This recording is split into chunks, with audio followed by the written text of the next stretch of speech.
अस्सलाम वालेकुम। आज मैं आपके साथ शेयर कर रही हूँ नहायत ही लजीज और बहुत ही आसान तरीके के साथ बन जाने वाला दम पुख्त। ये जो दम पुख्त है ना, इतने आसान तरीके के साथ बन के रेडी होगा कि इवन अगर आप बिगनर भी हैं ना तो फर्स्ट टाइम में आप रेडी करेंगे तो नहायत ही लजीज और ज़बरदस्त किस्म का ये बन के रेडी होगा। तो उसके लिए आज की रेसिपी आप कंप्लीट देखिएगा ताकि कोई भी अहम पार्ट आपसे मिस ना हो जाए। और अगर आज की रेसिपी आपको अच्छी लगे तो मेरे चैनल को सब्सक्राइब कीजिएगा। और इस दम पुख्त में ना मैं ये थोड़ी सी यखनी भी रख रही हूँ ताकि जब हम इसे नान के साथ खाएं तो मज़ा ही आ जाए। तो चलिए रेसिपी स्टार्ट करते हैं। इधर दम पुख्त बनाने के लिए ना आपने बड़ा और गहरा बर्तन लेना है, क्योंकि गोश्त को हमने दम पे पकाना है, इसलिए बड़ा और गहरा बर्तन होना चाहिए। और तला बर्तन का ना ज़रा थोड़ा मोटा होना चाहिए। आपने इस चीज़ का खास ध्यान रखना है। और अभी नीचे से मैंने फ्लेम ऑन नहीं किया, नीचे से फ्लेम ऑफ है। और अब इस बर्तन में ना सबसे पहले हमने डालनी है इधर चर्बी। तो इधर मैं इस्तेमाल कर रही हूँ 150 ग्राम चर्बी के मैंने 3 पीसीस लिए हैं, क्योंकि दम पुख्त में ना किसी भी किस्म का ऑयल इस्तेमाल नहीं होता। इसमें जो भी फ्लेवर आएगा वो इस चर्बी के साथ आएगा। इसके अलावा इधर मैंने थोड़ी सी हड्डियां ले ली हैं, ये ऑप्शनल है, अगर अवेलेबल हों तो आप इस्तेमाल कर लें। इससे ये होगा जब इन हड्डियों की यखनी निकलेगी ना तो दम पुख्त के अंदर और ज़बरदस्त किस्म का फ्लेवर आएगा। इसलिए अब देचकी में सबसे पहले नीचे चर्बी और हड्डियां इसलिए डालनी है क्योंकि जब ये चर्बी को हीट लगेगी ना और ये मेल्ट होगी तो इससे जो फ्लेवर निकल के आएगा ना दम पुख्त के अंदर वो बहुत ही ज़बरदस्त किस्म का आएगा। इसलिए सबसे पहले नीचे चर्बी और हड्डियां डालनी है ताकि हड्डियों का सूप भी ज़बरदस्त किस्म का निकले। अब इधर ये मैं इस्तेमाल कर रही हूँ 1.5 किलो मटन का गोश्त। और गोश्त के पीसीस ये देखें, ये नॉर्मल पीसीस मैंने गोश्त के करवाए हुए हैं। और नॉर्मल पीसीस के साथ दम पुख्त बनाना आज मैं आपके साथ शेयर कर रही हूँ, क्योंकि हम अपने घर के लिए ये बना रहे हैं रेसिपी। जितने आसान तरीके के साथ रेसिपी बनाई जाए ना उतना ही इसे बनाने में और खाने में मज़ा आता है। वैसे तो दम पुख्त के लिए बहुत बड़े बड़े पीसीस इस्तेमाल किए जाते हैं, लेकिन अगर आप छोटे पीसीस के साथ भी दम पुख्त बनाएंगे ना तो इसके जायके में बिल्कुल भी किसी किस्म का फ़र्क नहीं आएगा। वैसा ही इसका जायका होगा और उतना ही लजीज और ज़बरदस्त किस्म का ये दम पुख्त बन के रेडी होगा।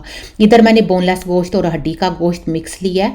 और अब नीचे ना हमने जब ये चर्बी और हड्डियाँ डाल देनी है, अब इसके ऊपर हमने डाल देना गोश्त। तो इधर आधा गोश्त अभी मैं इस्तेमाल करूँगी। आधा गोश्त डाल के अब हमने ना गोश्त को मैरिनेट करना है नमक के साथ। तो 1.5 किलो गोश्त है ना तो उस हिसाब से इधर मैंने आधा टेबल स्पून नमक लिया है। आधा टेबल स्पून जो नमक है ना इसमें से आधा नमक अभी मैं इस्तेमाल कर रही हूँ गोश्त को मैरिनेट करने के लिए।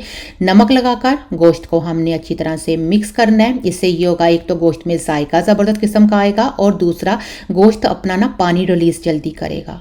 और इधर ये देखें 2 मैं आलू इस्तेमाल कर रही हूँ, दरमियाने साइज़ के ये आलू हैं और आलूओं के छिलके ऊपर से उतार दिए हैं। अब इन आलूओं को ना हमने गोश्त के ऊपर रख देना है। और इसके बाद ये जो बाकी का गोश्त है ना अब इस गोश्त को हमने ऊपर डाल देना है। और क्योंकि ये मटन का गोश्त या फिर बीफ का जो गोश्त होता है ना ये ऑलरेडी नमकीन होता है, इसलिए आपने इसमें नमक का ना कम ही इस्तेमाल करना है। और इसलिए 1.5 किलो अगर गोश्त है ना तो इधर मैंने टोटल आधा टेबल स्पून नमक का इस्तेमाल किया है।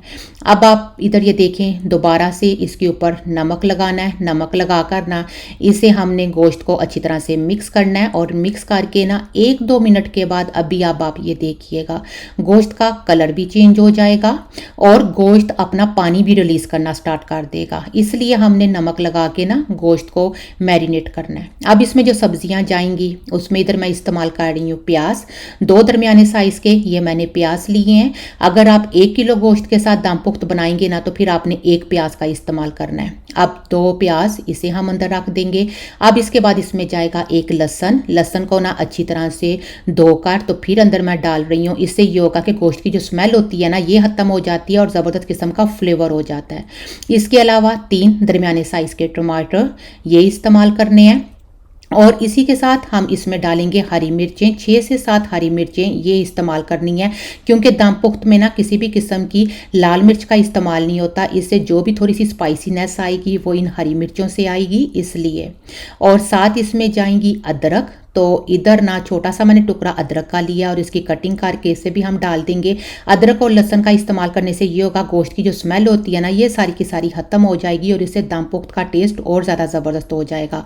ये देखें इतना मैंने टुकड़ा लिया अदरक का और इसकी कटिंग करके इसे मैंने इस्तेमाल किया है।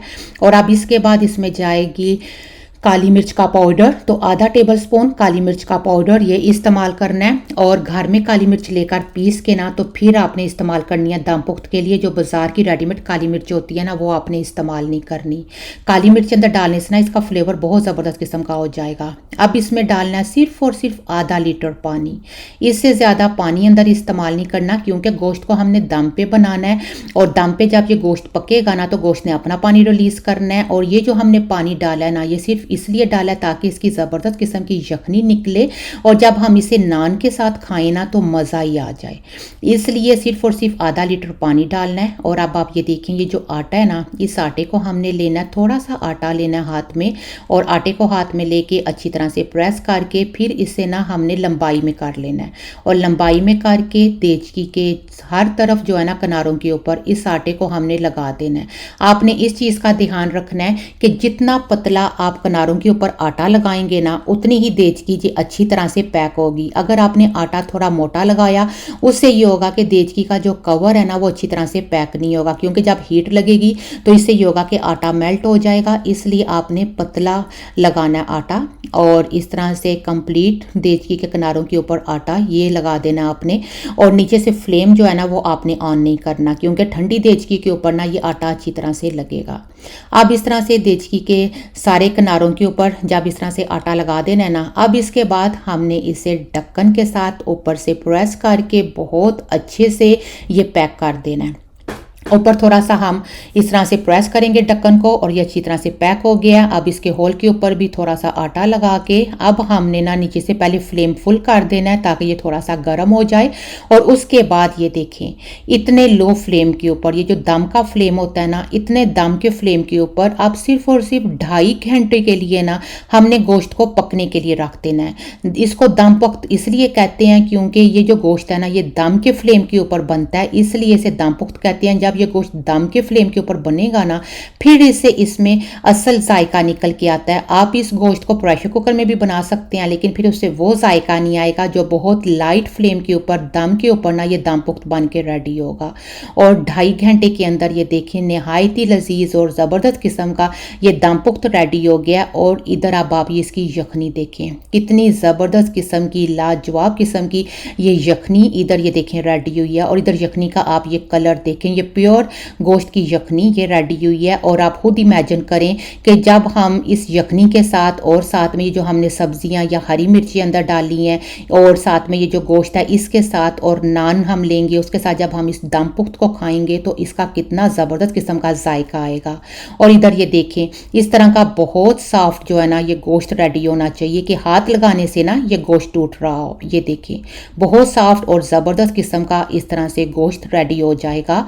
और अब आप इधर ये देखें बहुत ही ज़बरदस्त किस्म का ये दम पुख्त रेडी है। इसमें कोई भी हमने मेहनत नहीं करनी, सिर्फ और सिर्फ हमने सारी सब्जियां गोश्त डाल के इसे पैक करना है। और दम पुख्त में ना सिर्फ और सिर्फ नमक का इस्तेमाल होता है और टेस्ट के लिए थोड़ी सी इसमें काली मिर्चों का पाउडर ये डाल देना है। और अब आप इधर ये देखें कितना ज़बरदस्त किस्म का और लजीज ये दम पुख्त बन के रेडी हुआ है। और इसमें मैंने थोड़ी सी यखनी रखी है साथ, ताकि जब हम इसे नान के साथ खाएं और साथ में गोश्त तो हरी मिर्चें होंगी, साथ में थोड़ी से आलू हो जाएंगे, प्याज हो जाएगा, तो इससे ना बहुत ही ज़बरदस्त किस्म का जायका आएगा। और आप अपने घर वालों को ये लाजमी बना के खिलाइएगा, सभी जो है ना आपकी बहुत ज़्यादा तारीफ़ करेंगे। और अगर आप अपने मेहमानों को बनाकर खिलाएंगे तो वो याद करेंगे इस रेसिपी को। इतनी ज़बरदस्त ये दम पुख्त इस तरह से ना ये बन के रेडी होता है। तो अगर आज की रेसिपी आपको अच्छी लगे तो मेरे चैनल को सब्सक्राइब कीजिएगा।